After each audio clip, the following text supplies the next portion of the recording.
Picture a woman lying flat on the floor of a stranger's car at a gas station in Perry, Georgia. She won't sit up. She won't move. Her body is shaking. When police arrive, they find Jokisha Brown curled up, terrified to even lift her head. Perry Police Captain Heath Dykes would later say, "She was obviously distraught, frightened, very upset. What could make someone so scared that they'd rather hide on a dirty car floor than stand up?" Jokisha had just done the unthinkable.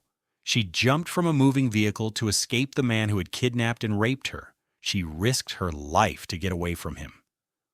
She survived that day. She reported everything to the police. Charges were filed. But 3 months later, on the night before her 36th birthday, he found her again. And this time, there would be no escape. This is one of those cases that's hard to hear, but it's important. Jokisha Brown did everything right. She escaped. She went to the police. She told them who hurt her. Charges were filed against him. But the system failed her in the worst way possible. Her story shows us exactly how dangerous it is when the justice system doesn't move fast enough to protect victims of domestic violence.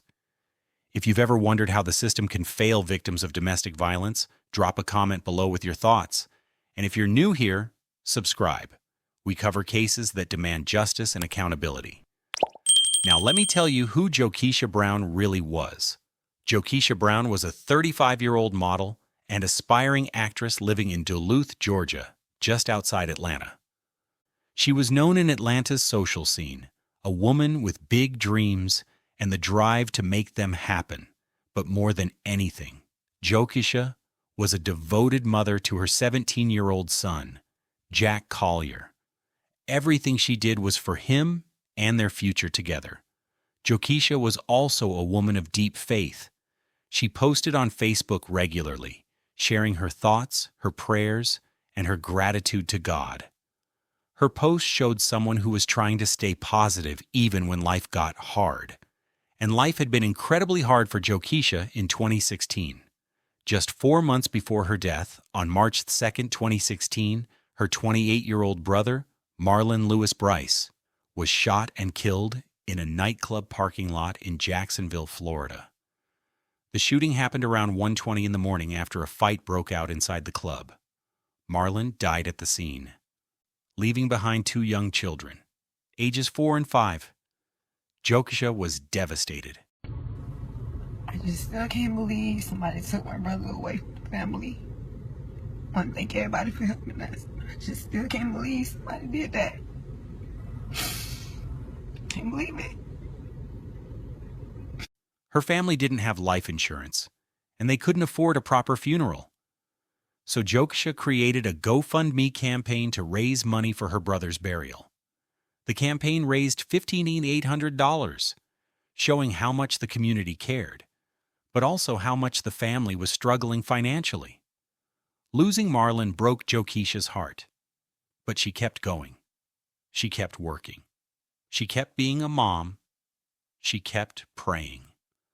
On the morning of July 1st, 2016, Jokisha posted on Facebook at 10:41 a.m.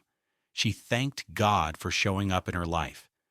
Then she wrote about her birthday wish. She wanted to have a peaceful dream about her brother Marlon. It was a simple wish from a woman still grieving, still healing, still hoping for better days. She had no idea that in just a few hours, her life would be taken from her. Before her death, Jokisha had been in a relationship with a man named Alfredo Capote. He was an Atlanta-based rap producer, and at first, things seemed fine.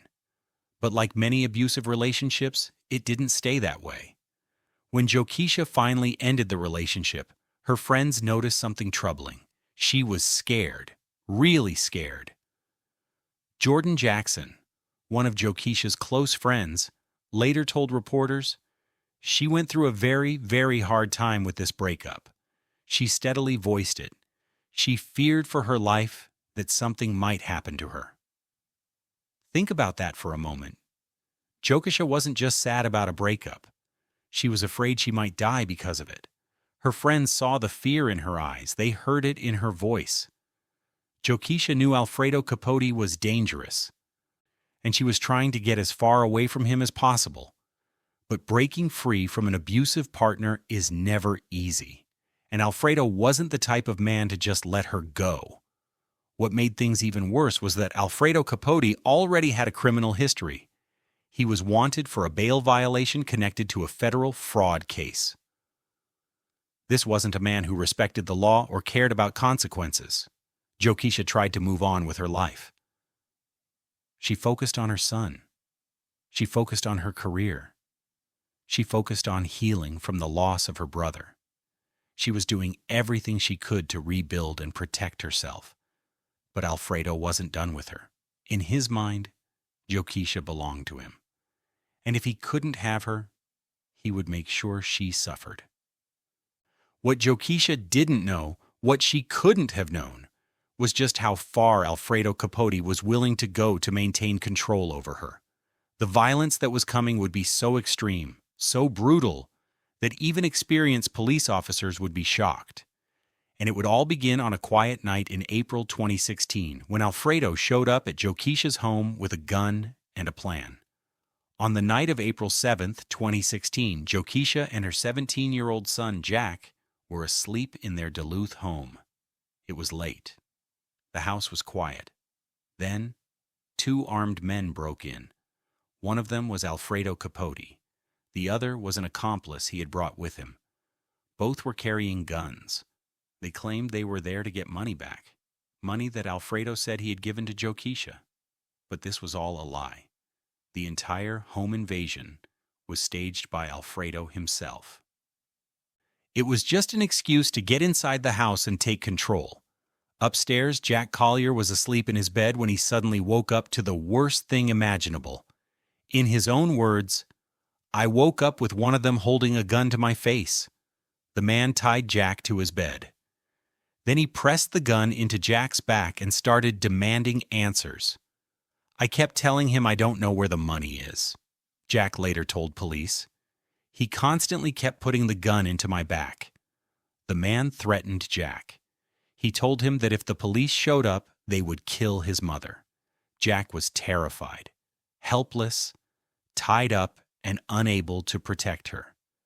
After some time, the accomplice left the house, but Alfredo Capote stayed behind. And that's when the real horror began. Alfredo forced Jokisha out of the house at gunpoint. He put her in his car and drove her across county lines, from Gwinnett County, where her home was, into Cobb County. He took her to a hotel room. What happened in that hotel room was brutal. Alfredo raped Jokisha at gunpoint. The assault was violent and went on for hours. Police would later describe it as brutal and prolonged. At some point during the attack, Alfredo admitted the truth to Jokisha. He told her that the home invasion was fake. He had set the whole thing up. It was all part of his plan to kidnap her. Jokisha was trapped. She had no phone, no way to call for help. And the man who was hurting her had already proven he was willing to do anything. The next morning, Alfredo put Jokisha back in the car. He started driving south toward Perry, Georgia, about 2 hours away from Atlanta. Jokisha knew she was running out of time. She didn't know where he was taking her or what he planned to do next, but she knew one thing. If she stayed in that car, she might not survive. So she made a choice. While the car was still moving, Jokisha opened the door and jumped out. She hit the pavement hard, but she got up and ran. She ran to a nearby gas station and saw a car parked there with someone inside. She rushed over, opened the door, and begged the stranger for help. Then she climbed into the car and laid flat on the floorboard. She wouldn't sit up. She was too scared that Alfredo might see her.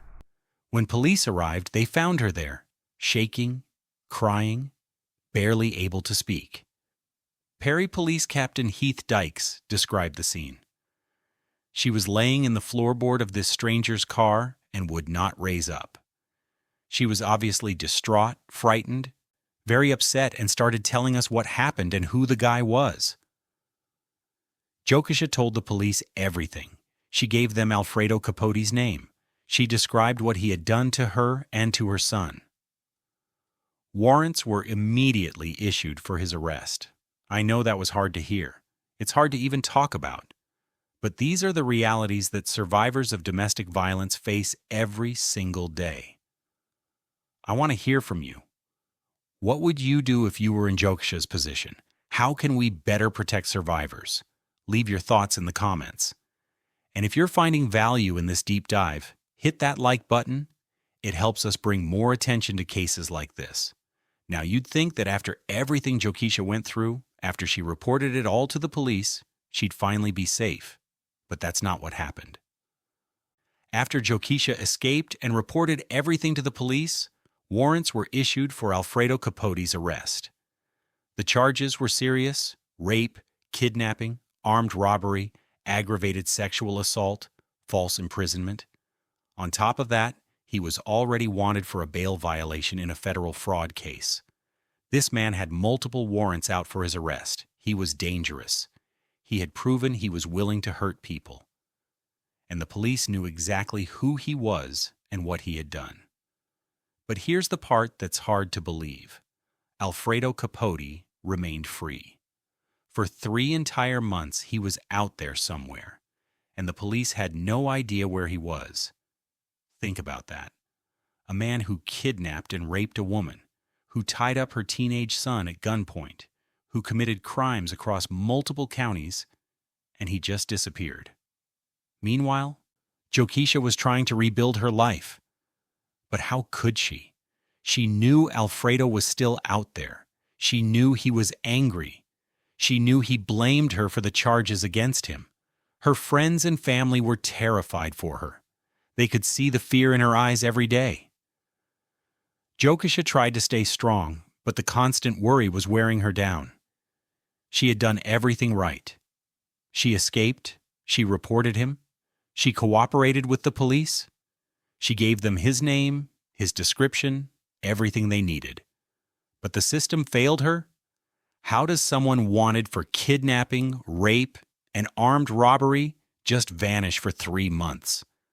How does the justice system let that happen?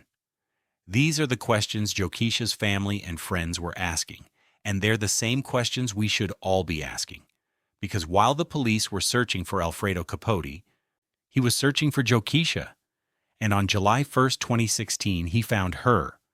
July 1st, 2016. It was a Friday.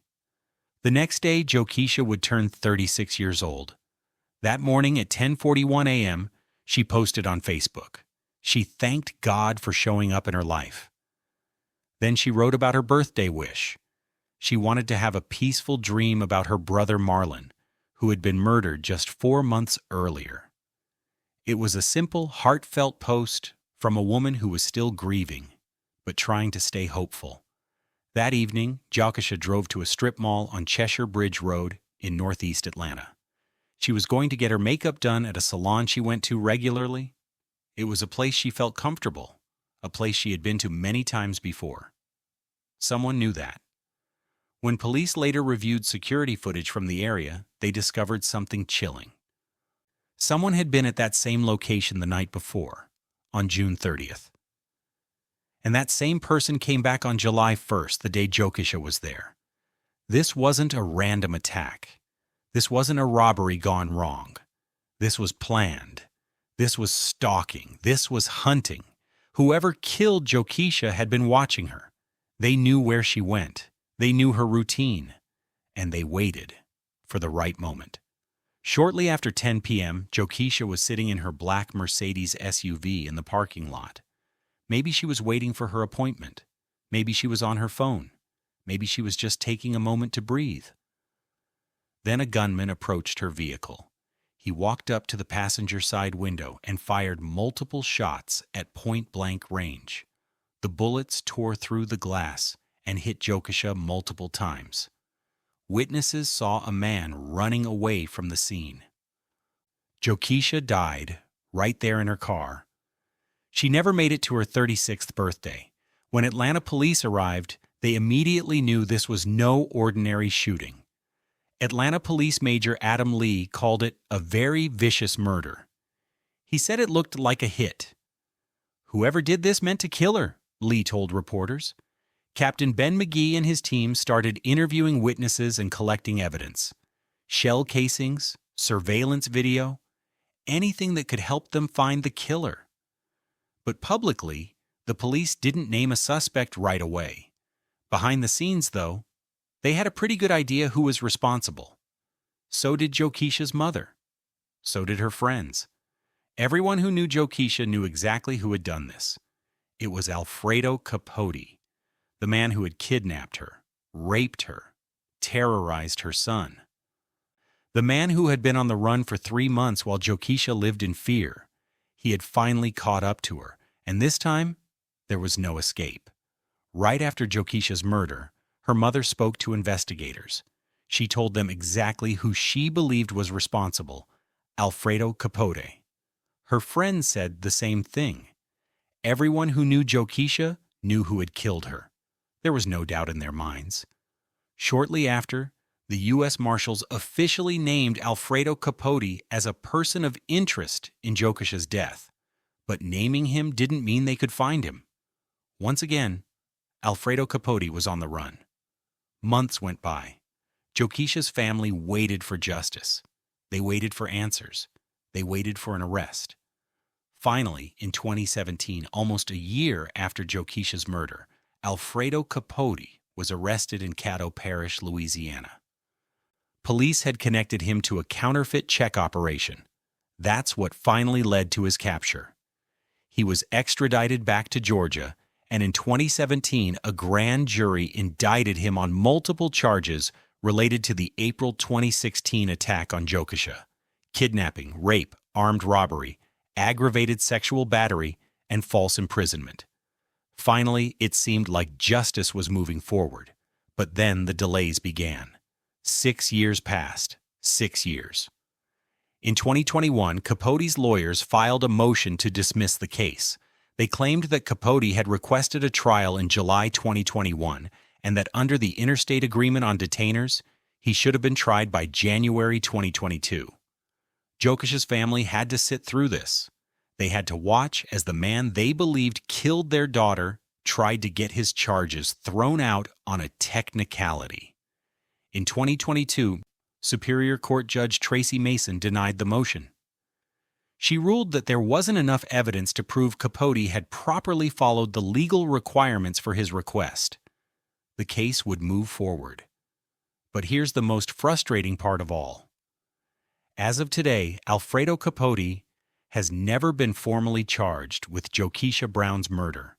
He remains only a person of interest in her death, the man who stalked her, the man who everyone believes killed her, the man who took her life the night before her 36th birthday. He has never been charged with her murder. That's the reality of this case. So what can we learn from Jokisha's story? How do we prevent this from happening to someone else? First, we need to understand how domestic violence escalates. In Jokisha's case, we saw a clear pattern: kidnapping, then rape, then murder. This progression is more common than most people realize. When someone is willing to kidnap and assault their partner, the risk of them committing murder goes up dramatically. The security footage showed that someone was watching Jokisha. They were at her location the night before and again on the day she was killed. Stalking is not just creepy behavior, it's often a warning sign that violence is coming. We need to take stalking seriously, both as individuals and as a society. Jokisha's case shows us exactly how the justice system can fail. Alfredo Capote had warrants for kidnapping, rape, and armed robbery, but he stayed free for 3 months. There was no coordination between counties. No one was tracking him. No one was protecting Jokisha. We need to demand better. Victims who report their abusers deserve protection, not paperwork and delays.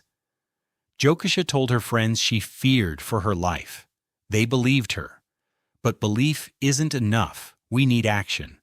When someone says they're afraid of their ex-partner, we need to help them get protection orders, safety plans, and resources. Support local domestic violence organizations. Learn the warning signs. Speak up when you see someone being abused. And most importantly, believe survivors when they tell you they're in danger. Jokisha's story didn't have to end this way. Jokisha Brown was a model, an aspiring actress, and a devoted mother to her son, Jack. She was a woman of faith who posted about her gratitude to God even in her darkest moments. She had dreams. She had goals. She had people who loved her. When Alfredo Capote kidnapped and raped her, she didn't stay silent. She escaped. She reported him to the police. She did everything the system tells victims to do, but the system failed her. And on July 1st, 2016, one day before her 36th birthday, Jokisha Brown was murdered. Her story can't end here. It has to mean something. It has to drive change. What state or country are you watching from? Have you seen similar failures in your community? Let's start a conversation in the comments. And if you believe cases like Jokisha's deserve more attention, please share this video. Her story needs to be heard. Subscribe for more deep dives into cases that demand justice. Jokisha's son lost his mother. Her family lost a daughter and sister. And we, as a society, lost another woman who should still be here. We owe it to her to do better. Rest in peace, Jokisha Brown. Your story will not be forgotten.